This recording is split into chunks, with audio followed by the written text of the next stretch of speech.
কয়েকজন শিশু, কয়েকজন মহিলা আর মাত্র হাতে গোনা কয়েকজন মানুষ এই কাফেলার মধ্যে জীবিত আছেন, সব শহীদ হয়ে গেলেন। শেষ সময় তিনি একদিকে সন্তানের শাহাদাত, অপরদিকে সাথী সঙ্গীদের শাহাদাত, গোটা কাফেলার খিমার চতুর্দিকে, গোটা তাবুর চতুর্দিকে রক্তাক্ত হয়ে আছে। সাহাবাদের লাশ, ইমাম হোসেন হুজুরের সাথী সঙ্গীদের লাশ, শহীদদের লাশ বিছিয়ে আছে। এই রকম হালাতে তিনি শেষ বিদায় মুহূর্তে সিদ্ধান্ত নিলেন, আমি ওদের সামনাসামনি যাব। কি করা যায়? যতবার সামনে যেতে চায়, যারা অবশিষ্ট থাকে আওলাদে রসুলের শরীরে যাতে আঘাত না আসে, সামনে গিয়ে সেভ করতে যায়। সামনে যত এগিয়ে যায় তীরগুলো তাদের সিনা আসে। একটা সময় তিনি নানা যান, অর্থাৎ ইমাম হোসেন হুজুরের নানা যান, আমার আপনার নবীর দেওয়া পাগড়িটা মাথায় বাঁধলেন। আল্লাহ নবীর জামাতা শেরে খোদা হযরত আলী রাদিয়াল্লাহু আনহু যে যুদ্ধের ময়দানে জুলফিকার নামক তলোয়ারটা ব্যবহার করতেন, ওই জুলফিকার নামক তলোয়ারটা হাতে তুলে নিলেন, ঘোড়ার পিঠে উঠে গেলেন, দুলদুল নামক ঘোড়ার পিঠে সওয়ার হয়ে গেলেন। গোটা কারবালার প্রান্তরে এজিদের লোকজনেরা, ওবাইদুল্লাহ ইবনে জিয়াদের নেতৃত্বের লোকজনেরা তারা ঘিরে রেখেছে। একদিকে কাফেলার তাবুর মধ্যে আওলাদে রাসূলের শাহাদাতের লাশ, অপরদিকে ইমাম হোসেন হুজুরের সাথী সঙ্গীরা শহীদ হয়ে পড়ে আছে। তাবুর মধ্যে কান্নার রোল, গোটা কারবালাটা রক্তাক্ত, চতুর্দিকে সৈন্যরা ঘিরে রেখেছে। এমন সময় ইমাম হোসেন রাদিয়াল্লাহু আনহু আমার রাসূলুল্লাহর পাগড়িটা মাথায় বাঁধলেন, আব্বা জুলফিকার তলোয়ারটা হাতে নিলেন, দুলদুল নামক ঘোড়ার পিঠে সওয়ার হলেন। তখন তার মনে হচ্ছে পিপাসায় যেন বুকটা ফেটে যাচ্ছে। ওই ঘোড়ার পিঠে সওয়ার হলেন। ঘোড়ার পিঠে সওয়ার হওয়ার সাথে সাথে কারবালার প্রান্তরে দূর থেকে যেন মনে হচ্ছে আমার রাসূলুল্লাহ যেদিন বদরের যুদ্ধে নেতৃত্ব দিচ্ছিলেন, আমার রাসূলুল্লাহ সবুজ পাগড়ি বেঁধে ঘোড়ার পিঠে উঠে যেমন বসে নেতৃত্ব দিচ্ছিলেন, আওলাদে রাসূল আল্লাহ নবীর তৌহিদের জান্নাতি যুবকদের সরদার ইমাম হোসেন হুজুরকে আজকে দেখে মনে হচ্ছে দূর থেকে আল্লাহ নবী যেমন ভাবে ঘোড়ার পিঠে বসেছিলেন, আজকে ইমাম হোসেন ঠিক তেমনি ভাবে ঘোড়ার পিঠে বসে আছে। ইমাম হোসেন হুজুরের চেহারা দেখে মনে হচ্ছে আল্লাহ নবীর চেহারার সঙ্গে মিল মহব্বত আছে। নবী আমার বললেন, আমি হোসেন থেকে আর হোসেন আমার থেকে। ও ভাইজানেরা, সোনার মানিক যুবকেরা, আব্বারা মায়েরা, ঘোড়ার পিঠে সওয়ার হয়ে এবারে ওবাইদুল্লাহ ইবনে জিয়াদের নেতৃত্বের লোকজনদেরকে উল্লেখ করে একটা ভাষণ দিচ্ছিলেন। ওই ভাষণ বক্তব্যের মধ্যে বলতে লাগলেন, এ জিদ মাগিরা, তোরা কি আমায় চিনিস না? আমি দেখতে পাচ্ছি আমার নানা জানের বহু সাহাবীরা তোদের মধ্যে আছে। এ ওবাইদুল্লাহ ইবনে জিয়াদের নেতৃত্বের লোকেরা, আজকে তোরা আমাকে এইভাবে কষ্ট দিচ্ছিস, আমার সাথী সঙ্গী আর আমার কলিজা টুকরা বাচ্চাকে তোরা এইভাবে শহীদ করে দিয়েছিস। এ জিদের লোকজনেরা, তোরা শুনে রেখে নে, আওলাদে রাসূল একটু পানি পিপাসা পেয়েছে, একটু পানিও দিলি না। আজকে তোরা যদি আমার জন্য একটু পানির রাস্তাটা ক্লিয়ার করে দিতিস, আমার বুকটা ফেটে যাচ্ছে, আমার অতিরিক্ত পিপাসা লেগেছে, তোরা একটু শুনে যা, একটু পানি পান করতে দে। এজিদের লোকজনেরা ওবাইদুল্লাহ ইবনে জিয়াদের নেতৃত্বে সৈন্যরা বলল, আপনার জন্য পানি দেওয়া হবে না। তিনি বললেন, তোরা কি আমায় চিনিস না? আজ তোরা আওলাদে রাসূলের শানে এমন বেয়াদবি করছিস, আল্লাহর সামনে গিয়ে তোরা কি মুখ দেখাবি? তবে শুনে রেখে দে, আমার নানা জান আমি ইমাম হোসেনকে এত বেশি ভালোবাসতেন, আমার নানা জান আমি ইমাম হোসেনকে এত বেশি মহব্বত করতেন, আর আমার আল্লাহ আমি ইমাম হোসেনকে এত বেশি ভালোবাসে, তোদের সঙ্গে আমার যুদ্ধ করা লাগবে না। আমি ইমাম হোসেন একমাত্র যদি আসমানের দিকে মুখটা উঠিয়ে আমি আমার আল্লাহকে এই পিপাসায় কাতর হয়ে কষ্ট ভরা মন নিয়ে চিৎকার মেরে আল্লাহ বলে ডাকি, আমার আল্লাহ আমায় এত বেশি ভালোবাসে, আমি ইমাম হোসেনকে আমার আল্লাহ ফিরিয়ে দেবেন না। এই আল্লাহ বলা ডাকটা আমার আল্লাহ ফেরাবেন না। যদি গজবের নজরে যদি আসমানের দিকে দেখি, তোদের উপরে আমার আল্লাহ গজব নাজিল করে দেবে। আমি ইমাম হোসেন যদি একবার জমিনের দিকে গজবের নজরে দেখি, আমার আল্লাহ সহ্য করতে পারবে না, তোদের জমিনে গজব শুরু করে দেবে, তোরা ধ্বংস হয়ে যাবি। আমি আওলাদে রাসূল বদদোয়া করি না, আমার নানা জান এত জুলুম অত্যাচারের শিকার হয়েছে, বদদোয়া করে নাই। ঘোড়ার লাগামটা ধরে টানলেন বীর যোদ্ধা আওলাদে রাসূল শেরে খোদা হযরত আলী রাদিয়াল্লাহু আনহু যখন ঘোড়াটাকে নিয়ে আগে বাড়তে গেলেন, একেবারে ফুরাত নদীর কিনারায় চলে গেলেন। তারা জালালি হালাত দেখে কিছু কিছু সাহাবীরা ইমাম হোসেন হুজুরের দলে চলে এসেছিল, ওই ঘোড়াটাকে থামানোর সাহস হয়নি, সোজা ফুরাত নদীর কিনারায় চলে গেল। জালালি হালাত এসে গেলেন, আর শরীরাঘাত করার ওই মুহূর্তে কেন সাহস হচ্ছে না। ঘোড়া থেকে নামলেন, ঘোড়া থেকে নেমে এবারে পানি পান করার জন্য আস্তে আস্তে ফুরাত নদীর তীরে নেমে গেলেন। পানি হাতে তুললেন, পানি তোলার সাথে সাথে হাতে একটু পানি নিয়ে পান করতে যাবেন, ওই পানির কালারটা পরিবর্তন, গোটা চোখ থেকে টপ টপ টপ টপ করে পানি একটু গড়িয়ে যায়।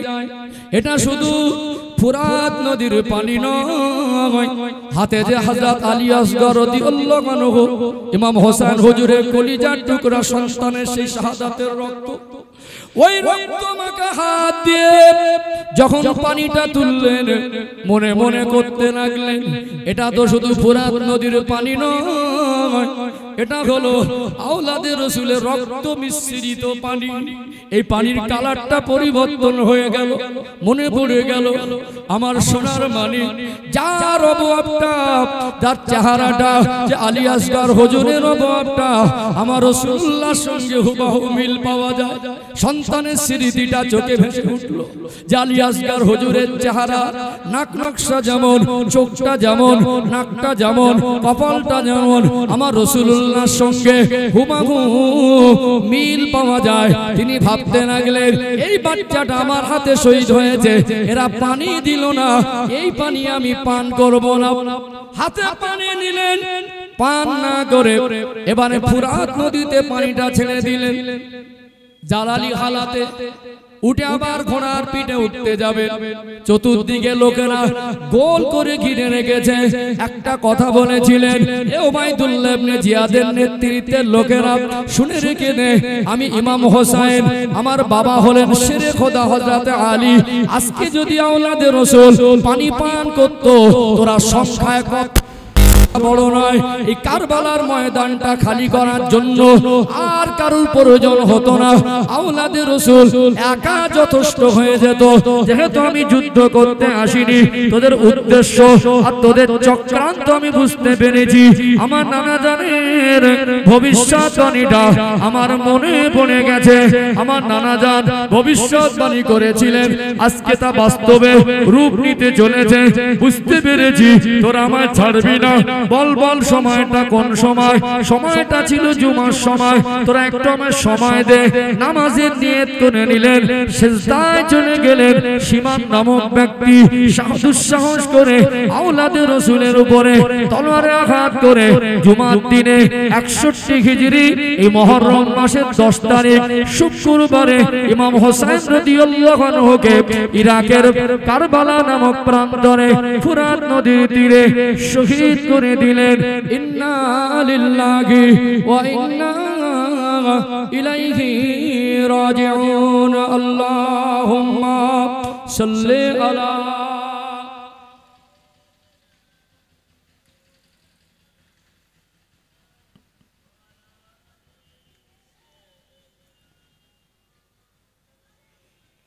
আল্লাহুম্মা সাল্লি আলা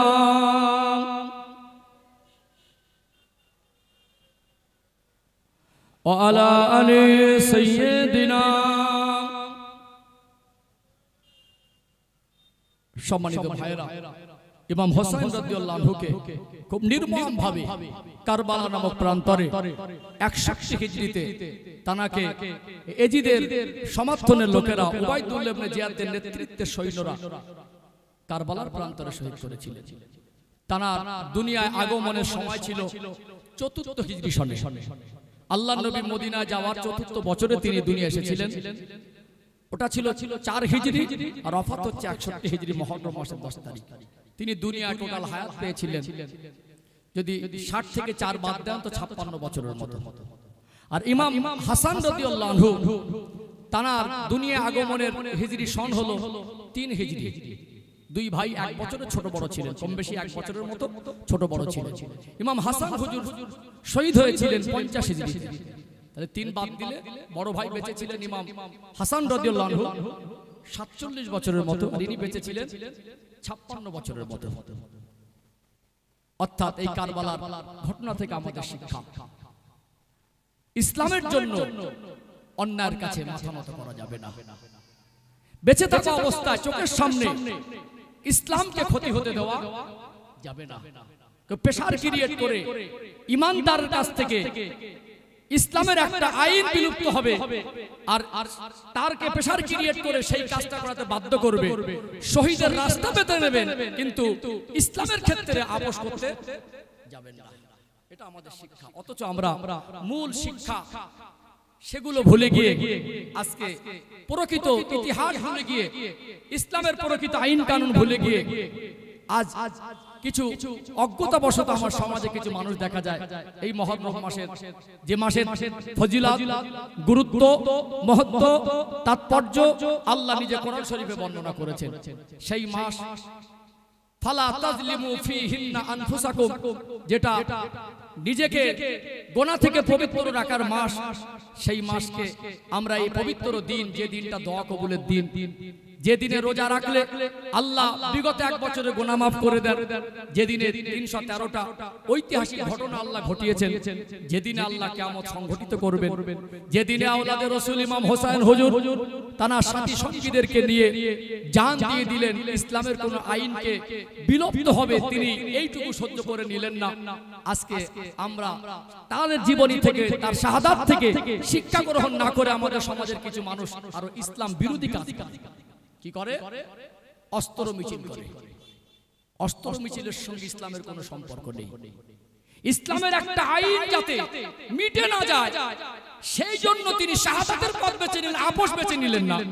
অথচ আমরা আজকে ইসলামের উপকার করতে না পারি, ক্ষতি যাতে না হয়, আজকে আমরা সেই দিনকে বেছে নিয়ে আমাদের সমাজের কিছু মানুষ তারা প্রকৃত ইসলামের অনুসারী না, ইসলামের সঙ্গে তার কোনো সম্পর্ক নেই, যারা অস্ত্র মিছিল করে।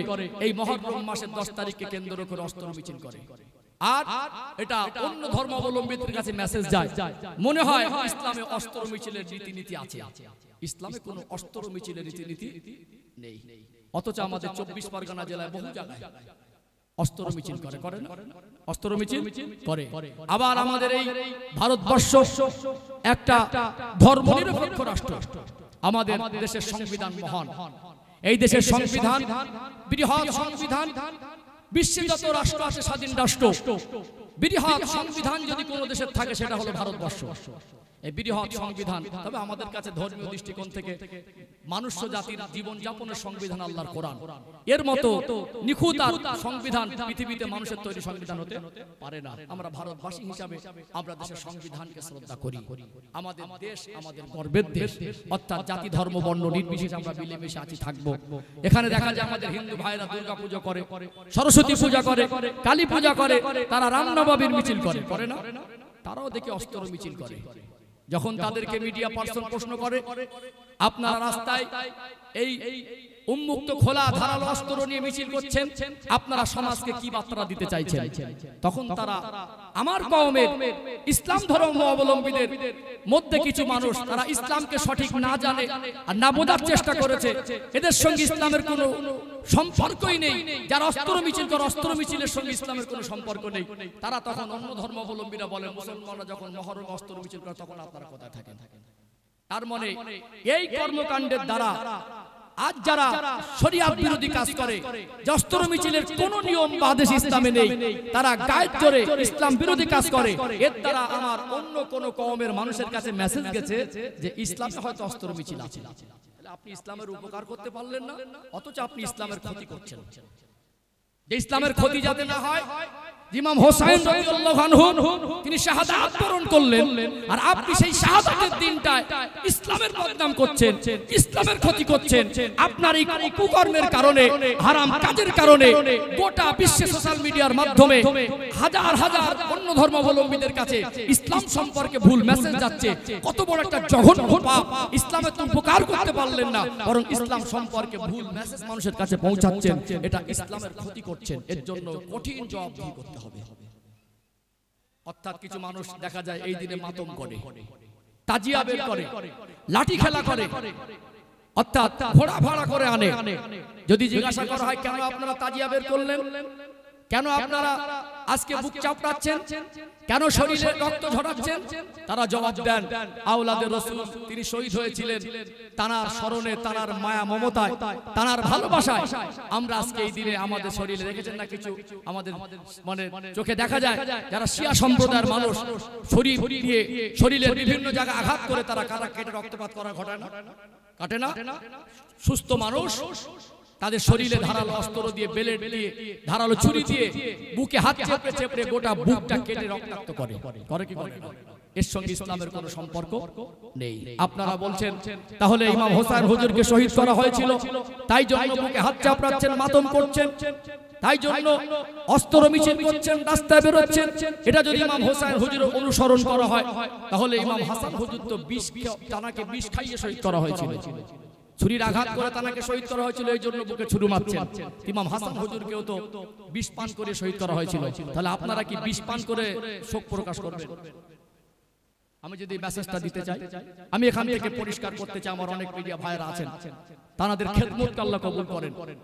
অর্থাৎ মিডিয়া ভাইদের কাছে আমার একান্ত অনুরোধ, এমন কিছু কথা যদি কোনো বক্তার মুখ থেকে বের হয় যেটা ইসলামের অংশ না, আপনাদের নলেজে যতটা ধরা পড়ে, এই মেসেজটা গেলে ইসলামের ক্ষতি হবে, এই মেসেজটা অন্য ধর্মাবলম্বী এই কথাটা শুনলে ইসলাম সম্পর্কে বাজে কোনো মন্তব্য পৌঁছাবে, সেগুলো থেকে আপনারা বিরত থাকবেন। যেভাবে যাদেরকে হাক্কানি মনে হয়, আমি তো গোটা বিশ্বের মধ্যে অযোগ্য বক্তা, এই হাক্কানি আলেমদের কথাগুলো আপনারা সোশ্যাল মিডিয়ায় প্রচার করবেন। অর্থাৎ এখানে অসুবিধা নেই, অর্থাৎ এখানে এইটুকু বলতে চাই যে এই কথাগুলো আমাদের পৌঁছানো দরকার আছে মিডিয়ার মাধ্যমে, যে আজকে পরিষ্কার হয়ে যাক জাতির সামনে, যারা অস্ত্র মিছিল করে, যারা বুকে হাত চাপড়ায়, যারা রক্তপাত ঘটায়, এদের সঙ্গে ইসলামের কোনো সম্পর্ক নেই, এরকম কোনো নিয়ম নীতি ইসলামে নেই। আল্লাহ আমাদের বোঝার তৌফিক দান করেন, বলেন আল্লাহুম্মা আমিন। আমাদের সকলের শ্রদ্ধার পাত্র আপনাদের ভাঙড় এলাকার একজন জনপ্রিয় ব্যক্তিত্ব, ভাইজানের গজলে হাজার হাজার যুবক মানে জানার ভালোবাসায় মুগ্ধ। অর্থাৎ আমাদের সকলের প্রিয় পীরজাদা আলহাজ রাকিবুল আজিজ বখতিয়ারি সাহেব, তিনি তশরিফ এনেছেন। আমি আমার আলোচনা এক মুহূর্ত দীর্ঘায়ু করব না, একটু সম্মানার্থে দাঁড়িয়ে যান, একটু তাকবীর দেন, নারে তাকবীর, একটু তাকবীর দেন, নারে তাকবীর। আমাদের সকলের সম্মানীয় পীরজাদা আলহাজ মাওলানা রাকিবুল আজিজ বখতিয়ারি ভাই হুজুর কিবলা, সিলসিলা হক মুজাদ্দিদে জামান, হিজবুল্লাহ, হাতিশালা গ্রামবাসী বৃন্দ, এ মাহফিলের কমিটি সাহেবানগণ, আহলে সুন্নাত ওয়াল জামাআহ, নারে তাকবীর, নারে তাকবীর। আমি অযোগ্য নগণ্য চেষ্টা করেছি আমার সংক্ষিপ্ত সময় ইতিহাস তুলে ধরার। 50 বছর ইতিহাস আপনাদের কাছে সংক্ষিপ্ত আকারে তুলে ধরেছি। সময়ের মধ্যে সময় বেশি থাকলে দীর্ঘায়ু করার চেষ্টা করতাম। ভাষায়, ভঙ্গিতে, কথায়, আলোচনায়, শব্দ চয়নে যদি কষ্ট লাগে ক্ষমা না করে দেখবেন। আপনারা আমার জন্য দোয়া করবেন। এই মজলিসকে যারা কায়েম করেছেন, যারা আজকে যোগদান করেছেন, যারা সহযোগিতা করেছেন, আল্লাহ সবাই দুনিয়া আখিরাতের কল্যাণ দেন। আল্লাহ আমাদের এই মাসের সম্মান মর্যাদা রেখে, রোজা রেখে এই মাসের হক আদায় করার তৌফিক দান করেন। আপনারা যে আমলগুলো বলেছি চেষ্টা করবেন, আমিও চেষ্টা করবো। আমা আলাইনা ইল্লাল বালাগ। আসসালামু আলাইকুম।